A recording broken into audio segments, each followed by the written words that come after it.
তিন ব্যক্তির গুহায় অলৌকিক মুক্তি। মেঘে ঢাকা এক সন্ধ্যায় তিনজন ভ্রমণকারী একটি পাহাড়ি পথে চলছিলেন। তারা ছিলেন সৎ ও ধার্মিক ব্যক্তি, কিন্তু ভাগ্যের খেলায় তারা এক ভয়ঙ্কর বিপদের মুখোমুখি হন। হঠাৎই প্রবল ঝড় ও মুষলধারে বৃষ্টি শুরু হয়। আশ্রয়ের সন্ধানে তারা একটি পাহাড়ি গুহায় প্রবেশ করেন। গুহাটি ছিল প্রশস্ত ও গভীর, তবে দুর্ভাগ্যবশত এই যে প্রবল বৃষ্টির কারণে পাহাড়ের উপর থেকে বিশাল এক পাথর খসে পড়েন এবং গুহার প্রবেশদ্বার সম্পূর্ণরূপে বন্ধ হয়ে যায়। তিনজনই আতঙ্কিত হয়ে পড়েন, কারণ সেখানে আলো বাতাস প্রবেশের কোনো উপায় ছিল না। নিঃসঙ্গ অন্ধকারে তারা নিজেদের অসহায় মনে করতে লাগলেন। তারা বুঝতে পারলেন কেবলমাত্র মহান আল্লাহ তাআলার রহমতেই তারা এই বিপদ থেকে মুক্তি পেতে পারেন। তাই প্রত্যেককে আল্লাহর উদ্দেশ্যে দোয়া করলেন এবং তাদের জীবনের এমন কিছু সৎ কাজের কথা তুলে ধরলেন যা তারা একমাত্র আল্লাহ তাআলার সন্তুষ্টির জন্যই করেছিলেন। প্রথম ব্যক্তি বলেন, হে আল্লাহ, একসময় আমার বৃদ্ধ মা বাবা ছিলেন। আমি প্রতিদিন প্রথমে তাদের দুধ পান করাতাম, তারপর নিজের স্ত্রী সন্তানদের খাওয়াতাম। একদিন আমি দেরি করে ফিরলাম এবং দেখি তারা ঘুমিয়ে গেছেন। আমি তাদের না খাওয়ানো পর্যন্ত নিজেও কিছু খেলাম না। যদি এই কাজটি একমাত্র তোমার সন্তুষ্টির জন্য করে থাকি, তবে আমাদের মুক্তির ব্যবস্থা করো। তার কথা শেষ হতেই বিশাল পাথরটি সামান্য সরে গেলেন, তবে গুহা থেকে বের হওয়ার জন্য পর্যাপ্ত পথ তৈরি হয়নি।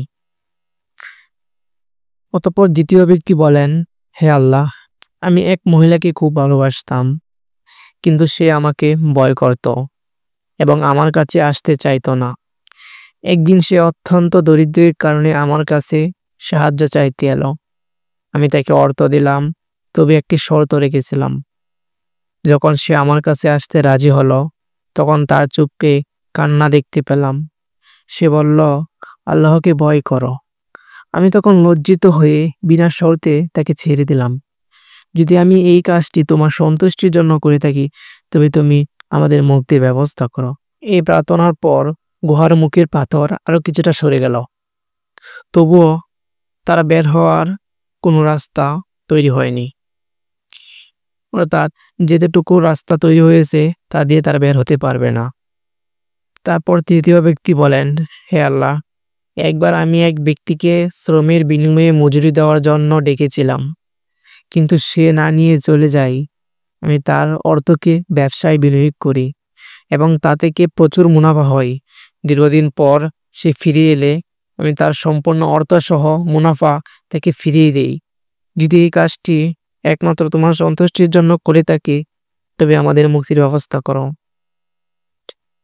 তার কথা শেষ হতেই বিশাল পাথরটি সম্পূর্ণ সরে গেল এবং তিনজন নিরাপদে গুহা থেকে বেরিয়ে এলেন।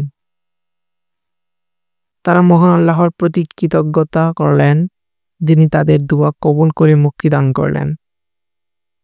এই অলৌকিক ঘটনা প্রমাণ করে যে একজন মানুষের অন্তরের নিষ্ঠা ও সৎ কাজ বিপদের মুহূর্তে তার মুক্তির কারণ হতে পারে।